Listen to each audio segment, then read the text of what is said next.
Hello, dear. You're welcome back again to Thinking for Living. I still remain your anchor, Chukwudi Nwafor. Thank you for coming back.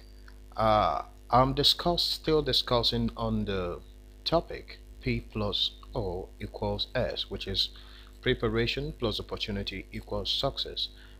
In the last clip, I dealt with um, opportunity and how to recognize opportunity when you see them. I Let me quickly go through for the benefit of those who were not here. I said that opportunity do not come but once. Opportunity come but once is a fallacy, and I went ahead to tell you three reasons why people don't recognize opportunity, which is sometimes opportunities are far range and it takes vision to recognize it, and there are few visionaries in our world. And sometimes opportunity are very close. In fact, most times they're on the inside of us, and it takes insight for us to discover it. I also say that most times opportunity come as a problem, and there are two ways people react to problem: fight or fright. Why few people withstand the fight problems, most people will run away from problem. And the interesting thing here is that opportunity do not come as opportunity. Most times opportunity come in disguise. They come as problem. The other side of problem is opportunity. Let's call it one name: money. I always say something that I said, and I want to repeat it here again, that every environment that harbors inherent problem harbors inherent money. It's very important you understand that. And I went ahead to give us what I call uh, three uh, opportunity perspective, and I identified three of them. I said time is opportunity, people is opportunity, or people are opportunities, and the place is opportunity. These are the three ways to identify the three ways opportunity comes to us. I said that every time, every minute that we have in a day, it's an opportunity to improve on ourselves, is an opportunity to make do our wrongs, is an opportunity to re-strategize, is an opportunity to plan again. Every day that we have, every day that we have, it's an opportunity to make do our wrongs. And I say that every minute of the day presents an opportunity. Sometimes we think that a minute is so minute until that is the only thing we have. Most times we surprise ourselves on what we can do in just a minute. I went ahead to say that you can make a call in just a minute. You can smile, put up a smile in just a minute. You can make an eye contact in just a minute. You can exchange a warm pleasantry between you and your client in just a minute. And you can do a handshake in just a minute. There are a few other things you can do in just a minute. Just for the benefits of other people, I said something that you might think a minute is very little, but when you consider the fact that an average reader can read 280 words in a minute, and it took Stephen Covey to put 80,000 words to deliver the book Seven Habits. Now, what it means that average reader can read that book in less than 8 hours. Assuming that he decides to break those 8 hours into 2 days, it means that an average reader can read such quality books, 15 of such quality books in a month. And imagine what it can do to such a person, because it is knowledge that gives you edge. Knowledge is two words: knowing and edge. When you know, you gain edge. So this is what I said about time. And I also say that every place you come in contact carries opportunity. So identify the opportunity in your place. I also went ahead to tell us that every person we come in contact with carry opportunity. I said to you that the greatest treasures are stored in men. I had to go through this because of the poor quality of the previous clip. I want to use this opportunity to apologize for that poor quality, and I promise that we will come up with something better next time. I hope you were able to find value in the last session that I discussed with you. Right now, let us go into uh, the P, which is preparation. Preparation. Now, most times in life, uh, success will always answer to those who are prepared. There is no shortcut to success. If you're prepared for success, success will always come uh, to you. But if you're not prepared for success, it will not. Success will always answer to the people who are prepared. Now, I will just simply go into it and tell us what it means to be prepared in life. There are four things that it takes to be prepared in life. Number one is learn ahead. Learn ahead. Learn ahead. Number two is think ahead. Think ahead. Think ahead. I'm repeating it so that you get it. Number three is plan ahead. Plan ahead. Plan ahead. And number four is act ahead.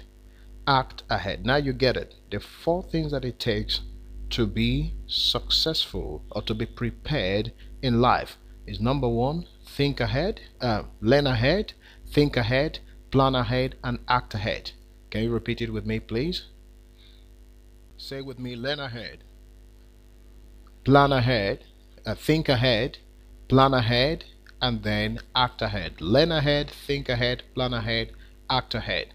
When you learn ahead, you think ahead, you plan ahead, and you act ahead. That is being prepared in life. Now let's take the number one, learn ahead. Let us know that learners will always be leaders. Now successful people are always in the business of learning, because learners today will become tomorrow's leaders. Successful people are studious people. They are studious people. They study. This drive, this deliberate attempt to know, that is what study is all about. A conscious effort to know. That's what study is all about. Successful people keep acquiring knowledge, adding value to themselves. Successful people are flexible. They are not rustic. They are flexible. They are teachable. They are coachable. They ask the right questions. They go avail themselves of the right opportunities to take in knowledge. Successful people look for mentors that will mentor them, mentors with wealth of experience. I've told you here that you leverage, what successful people do is that they leverage on the wealth of experience of their mentor to get to where they want to get to in life. So successful people will always look for mentors. And mentorship is simply a personal development relationship whereby the more experienced and the more knowledgeable one impacts knowledge on the less experienced and less knowledgeable one.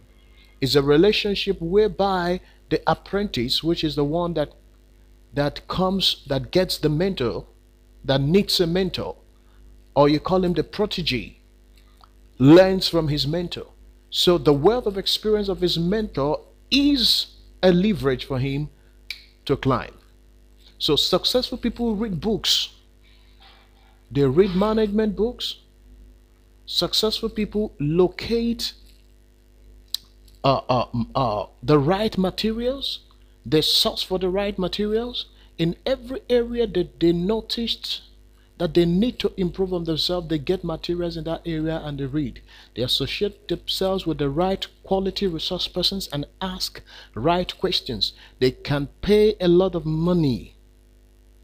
They can pay a lot of money just to acquire knowledge. Nothing is too much for them to spend for knowledge. So successful people learn ahead. They identify an area where they are not very sufficient, and in knowledge they go for it. They acquire knowledge. They keep adding values to themselves. And that is why successful people are as solutions. They are always ready to deliver solutions because they read. Readers will always be leaders. If you read one day, those wealth of experience will come handy. Those knowledge will come handy. It is very important that you understand. So begin to read. What sort of books do you read? Now, the books that make successful people don't come in colors. They come in black and white. So spend time and read quality books. Do you read books like Ovation and all those magazines, fashion magazines? You're wasting your time. Get quality books and begin to read today. And prepare yourself for the future ahead. That is how to be prepared. Key number one to be prepared, learn ahead. Think ahead. Successful people are think tanks. They are think tanks. They get themselves into deliberate and conscious thinking. Having acquired knowledge, they task themselves to think. They think, what do they think? They think out solutions. They think out creativity, innovation, new ways of doing in something new or something old. Creativity is not always doing something new. Sometimes creativity involves doing an old thing or something old in a new way. So it's very important we understand that. Successful people engage their minds. They engage their minds. That's the difference between successful people and success. They engage their mind. They think. In this part of the world, we don't think, we worry. Do you understand what I'm saying? In this part of the world, we don't think, we worry. Successful people think. They engage their mind in the act of thinking, conscious thinking.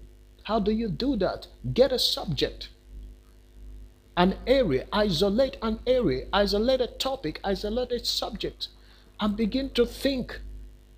Ask yourself the question, how could this be achieved? And ask yourself, what are the options available? And when you think towards the direction, you will notice that you have a lot of options thrown to you. There are a lot of options thrown to you. Then note it, option A, option B, option C, option C, as much as you can get. That's how to think. Then ask yourself another question. Which of these options is less less effective considering the environment, considering the resources at hand? Which of these options are cost effective? Considering the resources I have at hand, which of this option can I do immediately?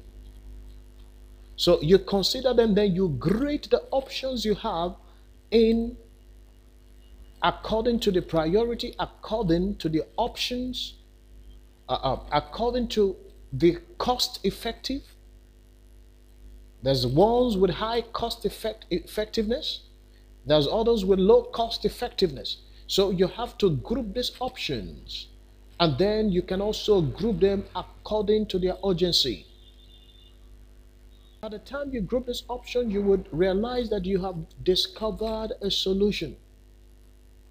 You just realize that you've discovered a solution. You've discovered no less than 1, 2, 3 ways of doing the same thing. That is how to think. Remember, isolate a topic, isolate an area, isolate a particular subject, and then engage yourself. Ask yourself, how can these things be done? What are other ways through which this can be done? And then options will open up to you. Group those options according to their cost effectiveness, according to their urgency, and the rest. It is very important. Now, the next thing that you will have to do is plan ahead. You see, people don't plan to fail, they fail to plan. So when you fail to plan, you have planned to fail. It's very important. Don't ever embark on anything without planning. Having acquired the necessary knowledge, having thought of options and solutions to it, then sit down and plan. Planning is seeing the end from the beginning. Planning is asking yourself, what is the first thing to do? Every good planning must start from where you are, from what you have, and must start immediately. Let me say one more time. Every good planning must start from where you are, from what? Every good planning must start from where you are, must start from what you have, and must start immediately. Start from where you are, start from what you have, and start immediately. Every good planning must consider the resources